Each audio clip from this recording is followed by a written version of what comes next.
दोस्तों सुनो, मैं आपको एक सवाल पूछता हूं। अगर मैं कहूं कि किसी स्टॉक का प्राइस आज 100 रुपए से 105 रुपए पर चला गया, तो क्या आप सोचोगे कि यह अच्छा मूव है? शायद हाँ। लेकिन अगर मैं कहूं कि इस मूव में सिर्फ 10 शेयर्स की ट्रेडिंग हुई थी, तब तब भी अच्छा मूव है? नहीं ना। यही फर्क है। और यही वह फर्क है जो स्मार्ट ट्रेडर्स को एवरेज ट्रेडर्स से अलग करता है। मैं जानता हूं कि जब आप ट्रेडिंग सीखना शुरू करते हो तो सब कुछ सिंपल लगता है। प्राइस अप है, बाय करो। प्राइस डाउन है, सेल करो। सेल करो। ट्रेंड लाइन देखो, सपोर्ट रेजिस्टेंस देखो। लेकिन ये सब सतही बातें हैं। असली खेल तो नीचे चलता है, वॉल्यूम के नीचे। और ये वीडियो में हम उसी असली खेल को समझने वाले हैं। एक रिक्वेस्ट है, वीडियो को लाइक और चैनल को सब्सक्राइब जरूर करें। अगर आप सच में बिलियनियर बनना चाहते हैं तो कमेंट्स में यस जरूर लिखें। अब आइए शुरू करते हैं। अब सबसे पहली बात यह है कि वॉल्यूम को सही से समझना।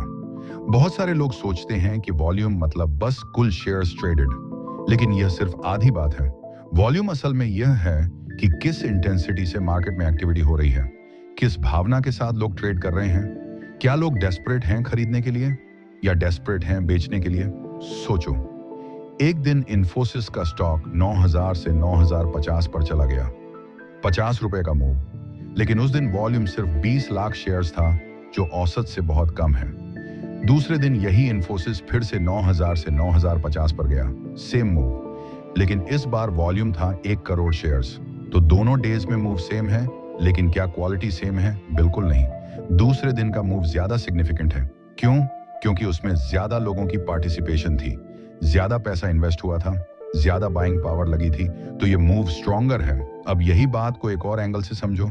जब वॉल्यूम ज्यादा हो तो ये मतलब है कि बड़े खिलाड़ी भी शामिल हो रहे हैं। इंस्टीट्यूशनल इन्वेस्टर्स हो सकते हैं, हेज फंड्स हो सकते हैं, फॉरेन प्लेयर्स हो सकते हैं। जब बड़े खिलाड़ी खेल में आते हैं तो प्राइस मीनिंगफुल मूव करता है। लेकिन एक और महत्वपूर्ण चीज, वॉल्यूम की डायरेक्शन भी मैटर करती है। Buying volume versus selling volume. मान लो किसी स्टॉक में कुल वॉल्यूम 5 करोड़ शेयर्स है, लेकिन इसमें से 4.8 करोड़ सेलिंग वॉल्यूम है। यानी लोग भाग रहे हैं, पैनिक में हैं। तो भले ही वॉल्यूम हाई है, लेकिन ये बेरिश है। उल्टा, अगर वॉल्यूम कम है, सिर्फ 50 लाख शेयर्स, लेकिन उसमें से 45 लाख बाइंग वॉल्यूम है, यानी कुछ को ह्यूज कॉन्फिडेंस है, वह जोर का खरीद रहे हैं, तब यह वॉल्यूम कम होने के बावजूद बुलिश सिग्नल है। तो वॉल्यूम को देखते हुए दो चीजें देखनी जरूरी है। पहली, एब्सोल्यूट वॉल्यूम कितनी है। दूसरी, बाइंग वर्सेस सेलिंग का रेशियो क्या है।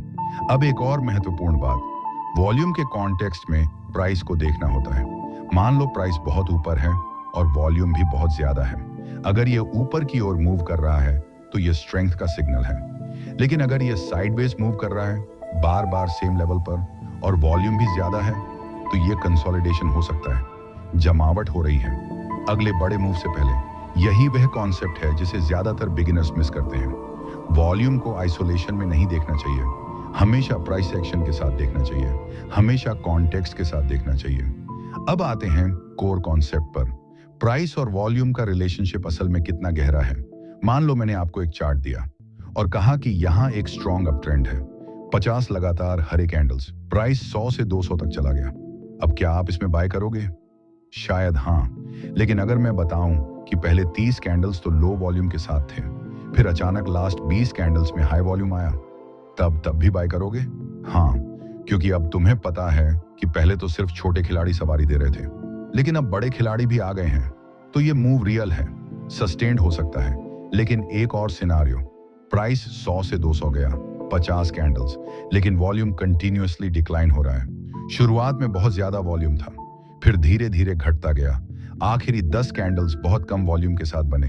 तब वार्निंग आ गई, ये ट्रेंड टूटने वाला है। क्यों? क्योंकि पार्टिसिपेशन कम हो रहा है, लोग इंटरेस्ट खो रहे हैं। ये जो प्राइस ऊपर जा रहा है, ये अब कमजोर बायर्स की वजह से जा रहा है, या कोई ओवरहेड सप्लाई को क्लियर करने की कोशिश कर रहे हैं। लेकिन जल्दी ही रिवर्सल आ सकता है। ये कॉन्सेप्ट बहुत महत्वपूर्ण है, क्योंकि इसी से आप डाइवर्जेंस आइडेंटिफाई कर सकते हो। डाइवर्जेंस का मतलब है कि प्राइस एक दिशा में जा रहा है, लेकिन वॉल्यूम दूसरी दिशा में घट रहा है। डाइवर्जेंस का मतलब है ट्रबल आ रहा है। अब एक और सिनेरियो सोचो, प्राइस कंसोलिडेटिंग है, 3 से 4 महीने तक 100 से 110 के बीच मूव हो रहा है, up and down, up and down. लेकिन अगर आप वॉल्यूम को देखो तो वॉल्यूम ग्रेजुअली बढ़ रहा है। हर डिप पर वॉल्यूम ज्यादा आ रहा है। ये क्या मतलब है? ये एक्यूमुलेशन है। स्मार्ट मनी अंदर आ रहा है धीरे धीरे, छुप के, भीड़ को पता नहीं चल रहा। लेकिन जब ये एक्यूमुलेशन कंप्लीट हो जाएगा, तब एक दिन अचानक प्राइस ऊपर निकल जाएगा और तब वॉल्यूम भी स्पाइक करेगा।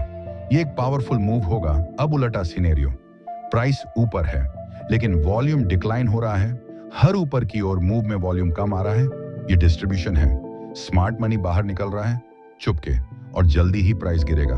तो ये रिलेशनशिप को समझो। प्राइस जो कहता है, वॉल्यूम व कंफर्म या डिनाई करता है। वॉल्यूम ही डिसीजन मेकर है।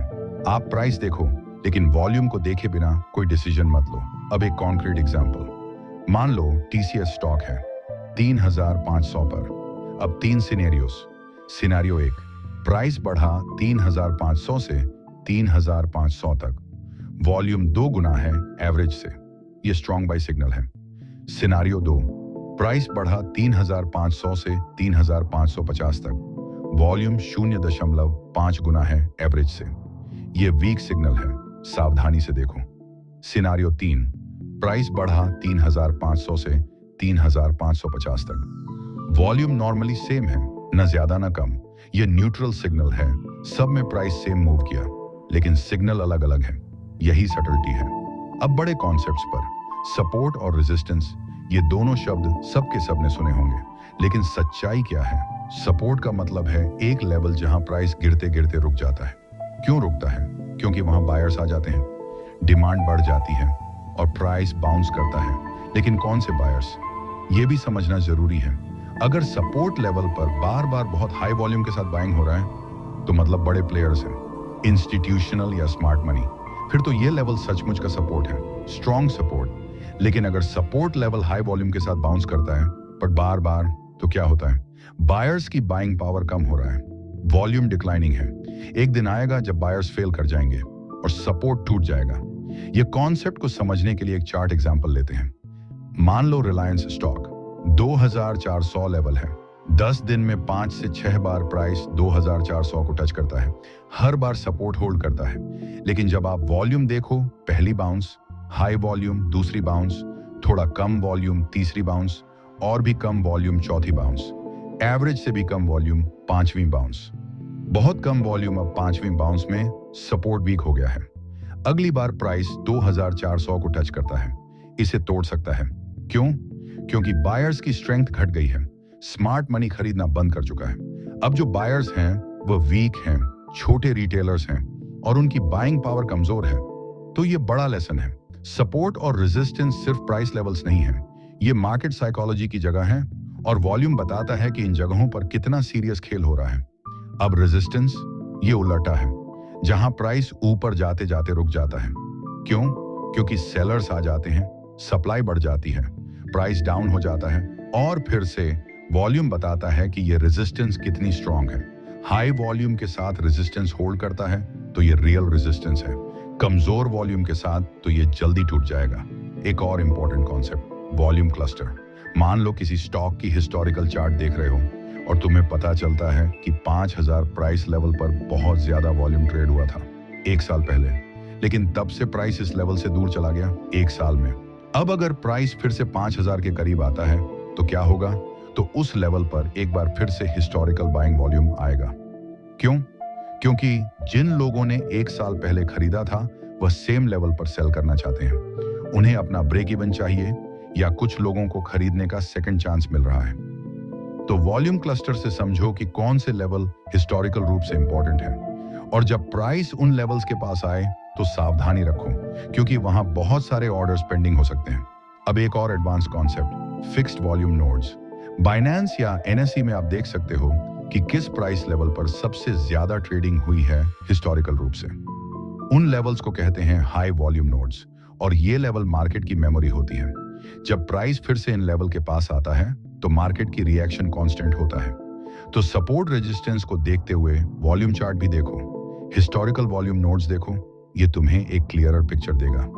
अब सबसे इंपॉर्टेंट और सबसे खतरनाक सेक्शन, ब्रेकआउट्स और फेक ब्रेकआउट्स। और ट्रेडिंग में अगर कोई चीज है जो तुम्हें रिच बना सकती है तो वह है रियल ब्रेकआउट्स, और अगर कोई चीज है जो तुम्हें पूरी तरह बैंकरप्ट कर सकती है तो वह है फेक ब्रेकआउट्स।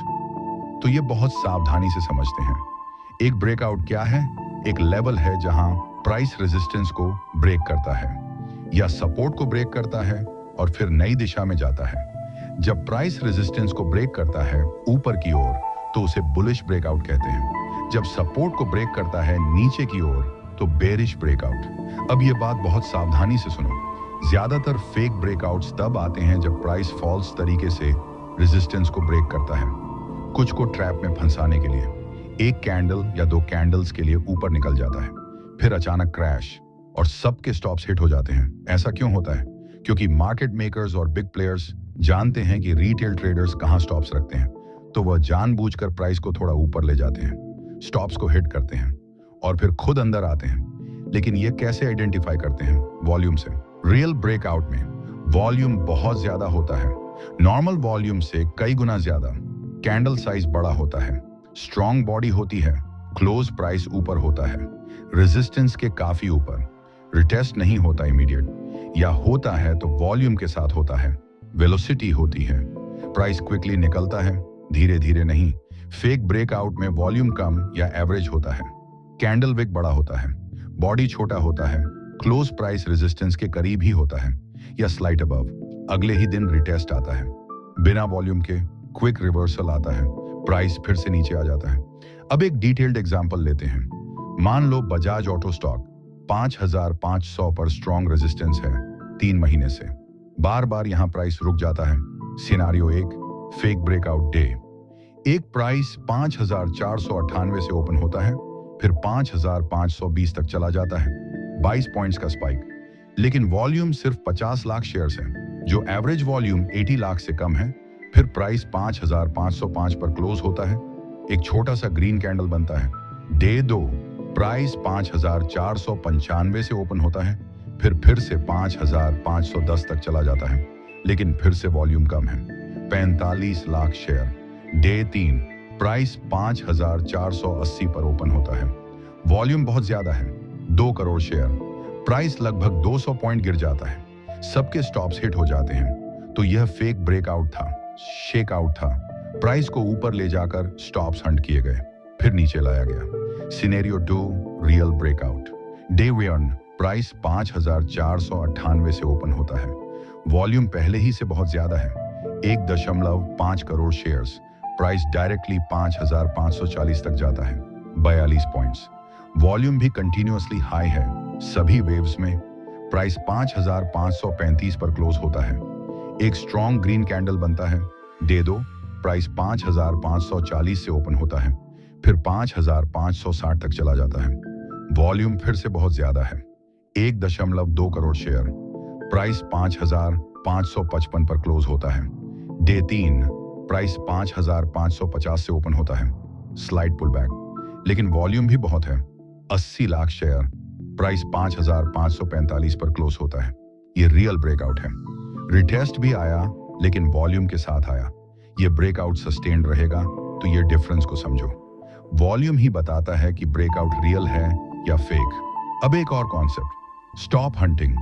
मार्केट मेकर्स क्या करते हैं? मान लो एक रेजिस्टेंस लेवल है 200 पर और आप जानते हो कि रेजिस्टेंस ऊपर 210 पर है, तो आप स्टॉप 210.5 पर रखते हो। तो मार्केट मेकर्स क्या करेंगे? प्राइस को ठीक 211 तक ले जाएंगे, आपका स्टॉप हिट करेंगे, फिर वापस आ जाएंगे। ये गेम को समझने के लिए वॉल्यूम जरूरी है।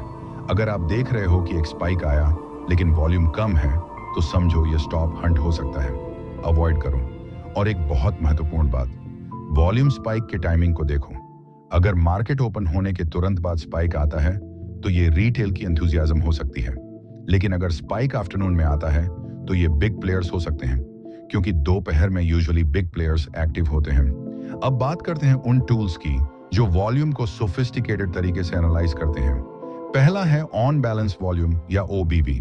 मैंने पहले इसका मेंशन किया था, लेकिन अब समझते हैं गहराई से। OBV का लॉजिक ये है, जब प्राइस अप क्लोज होता है तो उस दिन का वॉल्यूम ऐड होता है OBV में, जब डाउन क्लोज होता है तो सबट्रैक्ट होता है। तो अगर मार्केट में मोस्टली बाइंग हो रहा है तो OBV ऊपर जाएगा, अगर मोस्टली सेलिंग हो रहा है तो नीचे जाएगा। अब इसका यूज क्या है? OBV से तुम्हें यह पता चल सकता है कि स्मार्ट मनी कहां जा रहा है। एग्जाम्पल, प्राइस साइडवेज मूव कर रहा है, कहीं नहीं जा रहा, लेकिन ओबीवी लगातार ऊपर जा रहा है। ये क्या मतलब है?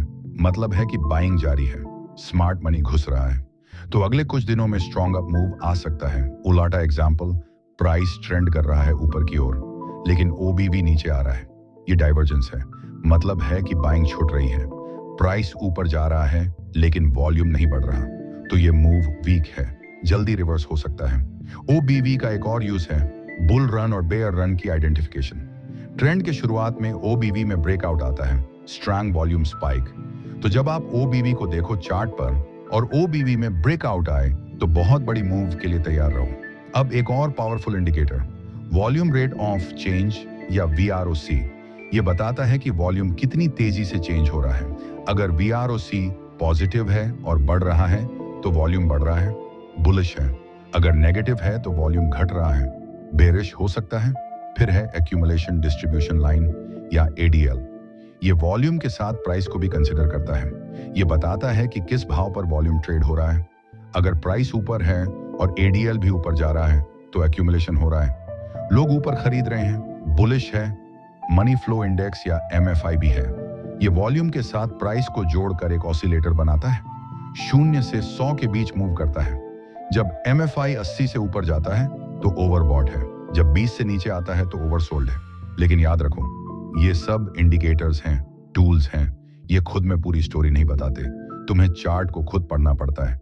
इंडिकेटर्स को सिर्फ कंफर्म करने के लिए यूज करो, प्राइमरी डिसीजन मेकर मत बनाओ। अब एक advanced concept, volume weighted average price या VWAP। ये टेल करता है कि जो प्राइस है करंट, वह अगर VWAP से ऊपर है तो कीमत एक्सपेंसिव है, अगर नीचे है तो सस्ता है। VWAP का कैलकुलेशन है, सभी ट्रेड्स को वॉल्यूम से वेटेड करके एवरेज प्राइस निकाला जाता है। तो अगर पूरे दिन में VWAP से ऊपर प्राइस है तो बायर्स कंट्रोल में है, अगर नीचे है तो सेलर कंट्रोल में है। इंट्राडे ट्रेडर्स के लिए VWAP बहुत काम आता है, क्योंकि VWAP से बाउंस होता है बार बार, सपोर्ट और रेजिस्टेंस की तरह काम करता है। अब सबसे इंपॉर्टेंट सेक्शन, मार्केट साइकोलॉजी, क्योंकि ट्रेडिंग अल्टीमेटली इमोशंस की खेल है। मार्क डगलस ने कहा है कि मार्केट न्यूट्रल है, प्राइस मूवमेंट्स को क्रिएट करने वाले लोग हैं, उनके इमोशंस हैं, उनका फियर है, उनका ग्रीड है, और वॉल्यूम ये दिखाता है कि इमोशंस कहाँ हैं। ग्रीड क्या है? ग्रीड है जब सबको लगता है कि अब तो प्राइस और भी ऊपर जाएगा, सब खरीद रहे हैं, वॉल्यूम बहुत ज्यादा है, बाइंग फ्रेंजी है, और ये जब पीक पर आ जाता है तब रिवर्सल आता है। क्यों? क्योंकि सब खरीद चुके, अब कोई और नहीं बचा, और फर्स्ट सेलर को आएंगे तो डोमिनो इफेक्ट शुरू हो जाता है, सब बेचने लगते हैं। फियर क्या है? फियर है जब प्राइस गिर रहा है और सबको लगता है कि और भी गिरेगा, सब बेच रहे हैं, वॉल्यूम बहुत ज्यादा है, सेलिंग पैनिक है। ये जब अपने लोएस्ट पर आ जाता है तब उस समय स्मार्ट मनी खरीदता है। क्यों? क्योंकि स्मार्ट मनी जानता है कि जब फियर मैक्सिमम हो तब अपॉर्चुनिटी होती है। तो वॉल्यूम के थ्रू मार्केट साइकोलॉजी को रीड करो। High volume up move, earning greed, bullish confidence. High volume down move, earning fear, panic selling. Low volume up move, weak bulls, lacking conviction. Low volume down move, जोर weak selling, lacking conviction. अब एक example लेते हैं market crash की। 2020 मार्च में corona crash हुआ था। उस समय वॉल्यूम क्या होता रहा? मार्च की शुरुआत में small sellers, low volume mid March, volume बढ़ने लगा, लोग अपने लॉसेस कट कर रहे थे late March, volume astronomical, panic selling, लोग डर में सब बेच रहे थे, कोई बाय नहीं कर रहा था। या जब पीक फियर पर आ गया तो क्या हुआ? तो बड़े बायर्स आ गए, वॉल्यूम कंटिन्यू रहा लेकिन बाइंग होने लगी, और फिर प्राइस रिबाउंड होने लगा। तो ये साइकिल है। ग्रीड साइकिल करता है टॉप बनाना, फियर साइकिल करता है बॉटम बनाना। अब एक और महत्वपूर्ण कॉन्सेप्ट, वॉल्यूम एग्जॉस्शन। जब वॉल्यूम बहुत ज्यादा हो और फिर अचानक ड्रॉप हो तो मतलब है कि सेलिंग एग्जॉस्टेड हो गई है, खरीदने वाले लोग खत्म हो गए, तब रिवर्सल आ सकता है। उदाहरण के लिए प्राइस 100 से 50 तक गिरा है, सब बेच चुके, वॉल्यूम हर दिन बहुत ज्यादा है, लेकिन जब प्राइस 50 के पास पहुंचता है तो अचानक वॉल्यूम ड्रॉप होता है। यह सिग्नल है कि सेलिंग प्रेशर कम हो गया है, अब बाइंग आ सकता है। अब एक और बहुत महत्वपूर्ण बात, वॉल रैंप और वॉल क्लिफ। वॉल रैंप का मतलब है धीरे धीरे वॉल्यूम इंक्रीज हो रहा है, ये यूजुअली कंसोलिडेशन के बाद आता है, और ये सिग्नल है कि बिग प्लेयर्स एक्यूमुलेट कर रहे हैं, तो बड़ी मूव आने वाली है। वॉल क्लिफ का मतलब है वॉल्यूम अचानक ड्रॉप हो गया, ये यूजुअली मतलब है कि इंस्टीट्यूशनल बाइंग कंप्लीट हो गई है या देयर इज अनसर्टेनिटी। अब ये सब नॉलेज को एक्चुअल ट्रेडिंग में कैसे अप्लाई करें? स्टेप 1, एंट्री के लिए वॉल्यूम चेक करो। जब भी तुम कोई ट्रेड लेने जा रहे हो, पहले वॉल्यूम देखो। अगर वॉल्यूम सिग्निफिकेंटली अबव एवरेज है तो यह गुड सिग्नल है। यह बताता है कि बड़े प्लेयर्स भी इंटरेस्टेड हैं। अगर वॉल्यूम एवरेज या बिलो है तो सावधानी रखो, शायद फेक सिग्नल हो। स्टेप 2, सपोर्ट और रेजिस्टेंस को वॉल्यूम से कंफर्म करो। अगर किसी सपोर्ट या रेजिस्टेंस पर प्राइस पहुंचता है तो देखो कि क्या वॉल्यूम हाई है। अगर हाँ तो यह लेवल स्ट्रांग है, बाउंस हो सकता है। अगर वॉल्यूम लो है तो यह लेवल वीक है, ब्रेक हो सकता है। स्टेप 3, ब्रेकआउट को वॉल्यूम से वेरीफाई करो। कोई भी ब्रेकआउट लेने से पहले वॉल्यूम को वेरीफाई करो। रियल ब्रेकआउट में वॉल्यूम हाई होना चाहिए, फेक में लो होगा। स्टेप 4, डाइवर्जेंस को वॉच करो। अगर प्राइस ऊपर जा रहा है लेकिन वॉल्यूम घट रहा है तो यह डाइवर्जेंस है, यह वीकनेस है। अवॉइड करो या कम क्वांटिटी में करो। स्टेप 5, रिस्क मैनेजमेंट के साथ प्ले करो। वॉल्यूम ज्यादा हो तो भी गारंटीड नहीं है, हमेशा स्टॉप लॉस रखो। पोर्टफोलियो का सिर्फ 1 से 2% रिस्क करो, कभी ग्रीड में सब लगा मत दो। स्टेप 6, टाइम फ्रेम को कंसिडर करो। डेली चार्ट पर जो वॉल्यूम सिग्नल आता है वीकली चार्ट पर अलग हो सकता है। हमेशा मल्टीपल टाइम फ्रेम्स देख, फिर डिसीजन लो। तो दोस्तों, हमने आज वॉल्यूम को रियली डीपली समझा। सिर्फ चार्ट पैटर्न्स नहीं बल्कि मार्केट साइकोलॉजी को समझा, इमोशंस को समझा, मार्केट मेकर्स के ट्रिक्स को समझा। याद रखो ये बातें, प्राइस सिर्फ रिजल्ट है, वॉल्यूम है कॉज। हमेशा वॉल्यूम के साथ देखो प्राइस को। डाइवर्जेंस डेंजर है, प्राइस एक दिशा में जाए और वॉल्यूम दूसरी तो सावधान हो। सपोर्ट रेजिस्टेंस सिर्फ लाइनें नहीं है, ये मार्केट की मेमोरी है। वॉल्यूम से कंफर्म करो इन्हें। ब्रेकआउट्स का सबसे बड़ा दुश्मन है लो वॉल्यूम। हाई वॉल्यूम के बिना कोई भी ब्रेकआउट फेक हो सकता है। मार्केट साइकोलॉजी को रीड करो वॉल्यूम से, फियर और ग्रीड को समझो, तब डिसीजन लो। इंडिकेटर्स सिर्फ टूल्स हैं, सेल्फ थिंकिंग की जगह नहीं। रिस्क मैनेजमेंट हमेशा फर्स्ट। कभी ग्रीड में पूरा पोर्टफोलियो रिस्क मत करो, लॉन्ग टर्म प्रैक्टिस करो। एक स्टॉक को 6 महीने फॉलो करो, वॉल्यूम पैटर्न्स को समझो, फिर ट्रेड लो। अब अगली बार जब आप मार्केट खोलो, सिर्फ प्राइस मत देखो, वॉल्यूम बार्स को केयरफुली देखो, उनकी हाइट को समझो, कॉन्टेक्स्ट को समझो, फिर डिसीजन लो। यही फर्क है एक एमेच्योर और प्रोफेशनल ट्रेडर में। प्रोफेशनल वॉल्यूम को पढ़ता है, क्राउड को समझता है, फिर मूव करता है।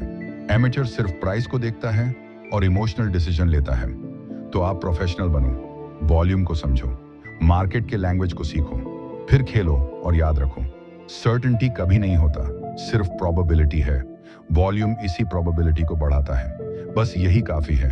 ये वीडियो हेल्पफुल लगी तो लाइक करो, शेयर करो, सब्सक्राइब करो, कमेंट्स में अपनी एक्सपीरियंस शेयर करो।